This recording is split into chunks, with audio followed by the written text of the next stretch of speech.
Today, of course, we celebrate the birth of Lord Krishna and examine the birth of an avatar. And in the world, God is manifested most openly, we can say, in His saints, in those who have realized Him. And a few of those saints, liberated in a former incarnation, return to earth as avatars to help the rest of us. And these avatars can be from any tradition, any religion. Our line of gurus were all avatars in this sense. Babaji said that he was an incarnation of Krishna. And great avatars like Krishna, like Christ and Babaji are born as babies, as we all are, and they go through normal human experiences, childhood, adulthood. They eat, they play, and they may seem to suffer sickness or frustration like the rest of us. In what way are they different? The difference lies not in how they were born, but the consciousness that they bring with them when they're born. And avatars are not in substance different from us. Even as they are like us, we are like them. And their realization can also be ours. They come on earth to show us the divine potential that we have. They're not here to show us how great or special they were, but to show us what we ourselves can become. There's the story that Sri Ramakrishna would tell of the 3 villagers. And they went out one day, and they walking, and they came across this tall wall. And it was too tall to climb over. But the 3 of them together were able to boost one of them up to the top of the wall so he could see over. And he had this blissful smile when he looked over the wall. And then, instead of telling the others what he saw, like they had all agreed upon, he jumped over the wall, and they never saw him again. And so then the 2 villagers who were left, one of them got on the shoulders of the other, and he was able to see over the wall. But his agreement was that he would tell the other what was over there. But he didn't. He jumped over the wall and was never seen again. And so the one man who was left, he was very curious now. And so he, after a lot of work, found a log that he could prop up, and he made it finally to the top of the wall. And there he saw this magnificent garden, and it was vast and beautiful. And he was so tempted to jump over the wall and just be there. And then he thought, but what about the other villagers? They have no idea that this wonderful garden is so close to their village. If I don't go back and tell them, they'll never know. And so he goes back, he tells them, all the villagers go over the wall and enjoy the garden. This is like the avatar. This is his work with the rest of us. He comes back to show us the way. In Yoganandaji's wonderful poem, God's Boatman, he tells about the role of the avatar. And he gives this beautiful promise. He says, I will come again and again. With bleeding feet I will come. As long as I know one stray brother is left behind. Without the example that the avatars show to us, perhaps we would never have the impetus to put one step on the spiritual path. There would be no motive without seeing that example. By self-effort and by God's grace, we too can attain everything that the avatars have.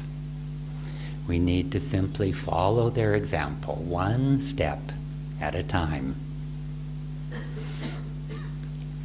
Sri Krishna, perhaps especially as Gopala, Govinda, is perhaps the most lovable of the gods.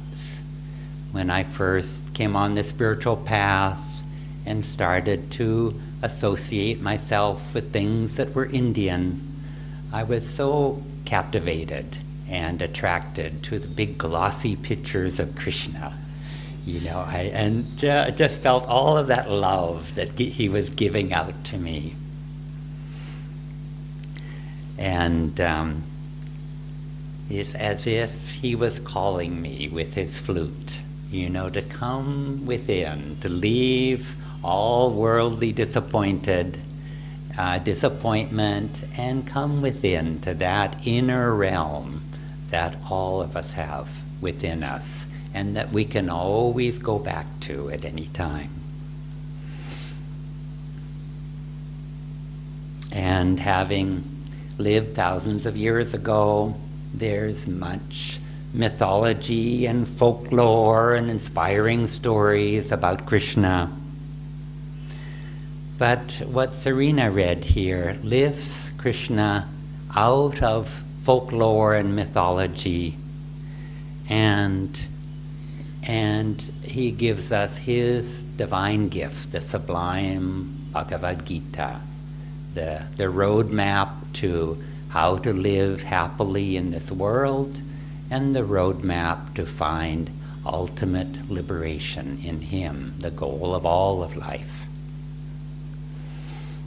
And he gives us this ultimate comfort in the Gita when he says, even a little practice of this inward religion or inward ritual will free one from dire fears and colossal suffering.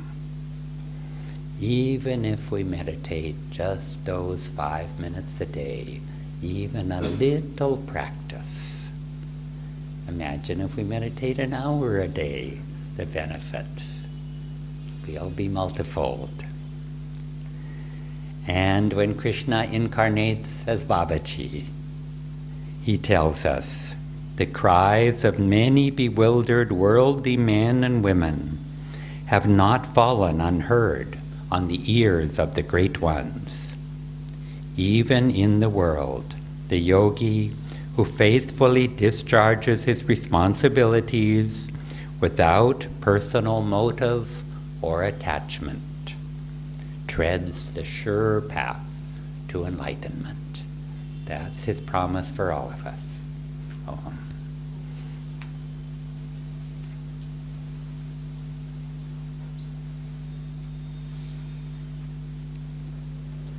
Thank you. The reading was beautiful. Thank you, Serena. That Gita reading, as Keshava said, talks about the birth of the avatar. He says, I manifest myself. I become present. I am born on earth. And just think what that means to us. The divine is born on earth. When we go back to the teachings on creation, God, unmanifest, without form, unchangeless, throughout eternity, vibrates a part of himself. And through that vibration, creation is formed. But everything that's formed is just a manifestation of God's vibration. There's nothing apart from that vibration. Even though it looks like a myriad, infinite number of forms in so many different aspects. And we get fooled so easily. He says he takes on yoga maya. We get so steeped in that maya that we think all of those manifestations are separate entities unto themselves. And yet, just like the ocean with the waves, how can the wave live without the ocean? It has no reality outside the ocean. And so, as we also enter creation, as our souls also have been vibrated away from formless spirit into creation, into this Maya, we perhaps grow up thinking, or not even thinking about God at all. Maybe we grow up thinking, I have my own existence. We don't even realize that we won't take a breath without God. There's nothing that we can do without God flowing through us. And it takes incarnations and incarnations and incarnations to become aware that we cannot breathe without God. We cannot do anything without His presence flowing through us. Yogananda said that God sleeps in the rocks and minerals, that He's dreaming in the plants and the vegetation, and that He's slowly waking in the animals, and that He becomes to become awake when He takes birth as a human. We become aware of ourselves when we become human. But at that point, our self-awareness is still quite small, and those are the ones that can't recognize that God is there at all. They just think, wow, I'm here breathing. And through incarnations and incarnations, we become more and more aware as we try to expand our little bit of identity of this body, and I need to eat, I need to sleep, I need to fight for what is mine, to, no, let me expand my awareness and include my family, include my brothers and sisters, include others also in my awareness and in my sympathies. And lifetimes after lifetimes after lifetimes, God's light slowly starts to shine through us.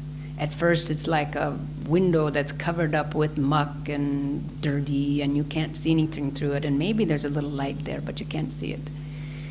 And then as we become more and more aware that God's light is flowing through us, that window becomes more clean, more light can come through. And then as our awareness grows that God is flowing through us, we become more and more like the saints. Our self-awareness expands, our identity expands to include all that is. The saints, the masters, they realize there is no separation between me and God. It's only God's light flowing through me. I am one with God's light. And at that point, they jump over the fence, as Keshava said. The wall is there and they can jump right over the wall. Yes, I'm free. I'm in God. I'm one with God. And that window has become transparent. There's only light at this point. So they dissolve back in freedom in God. And as Keshava said, who are the ones that come back?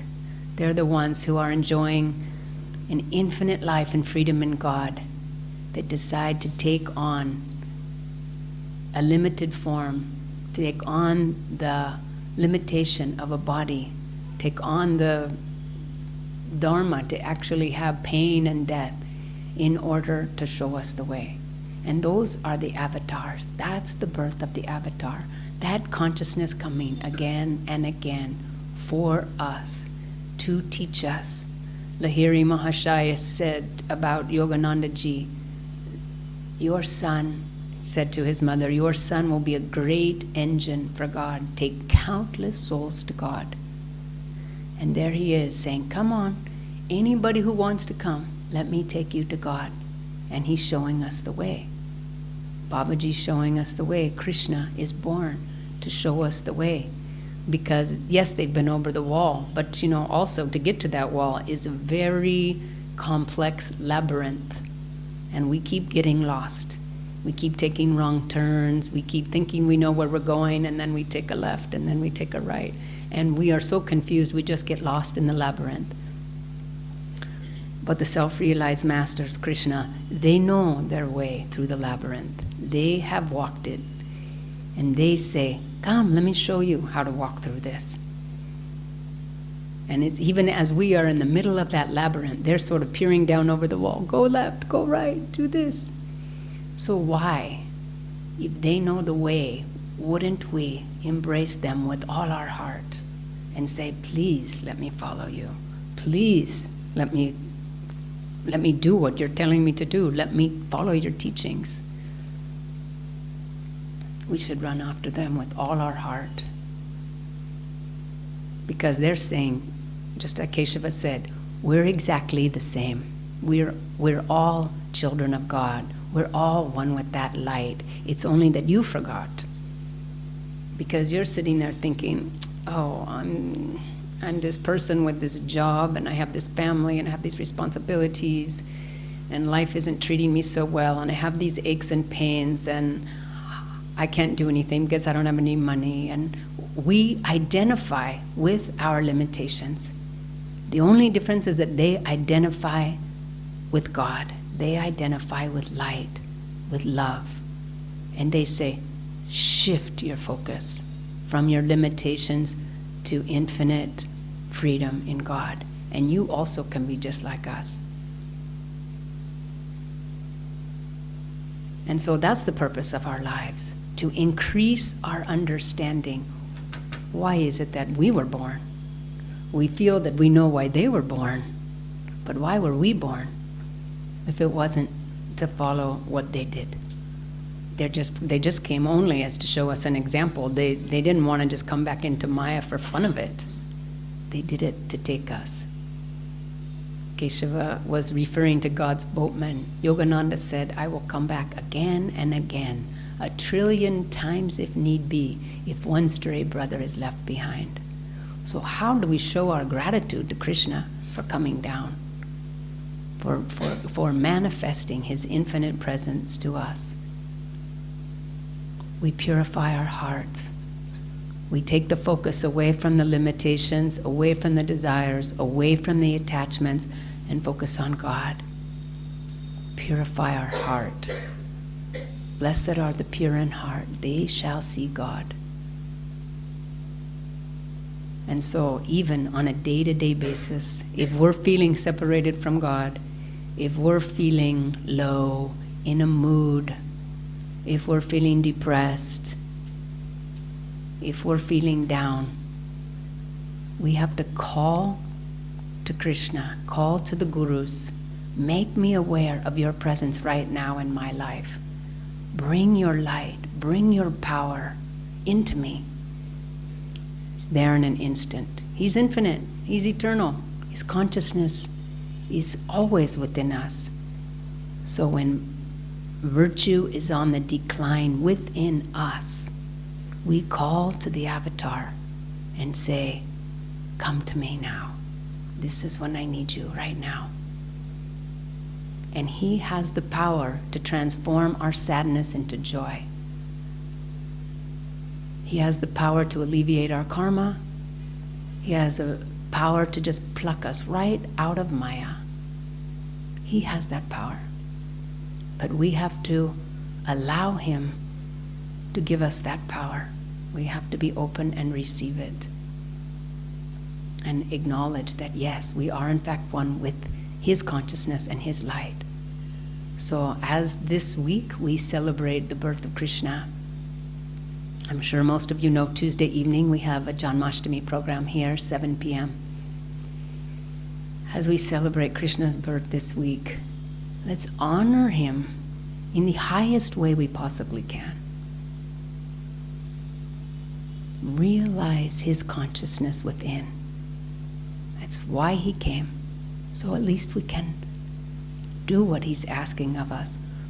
Realize his infinite consciousness, his infinite love, his bliss, his compassion, his wisdom within us. And then he's born, not only one day a year, but he's born every day in our hearts. He's reborn every moment in our consciousness. And then we can become just like Krishna. God bless you.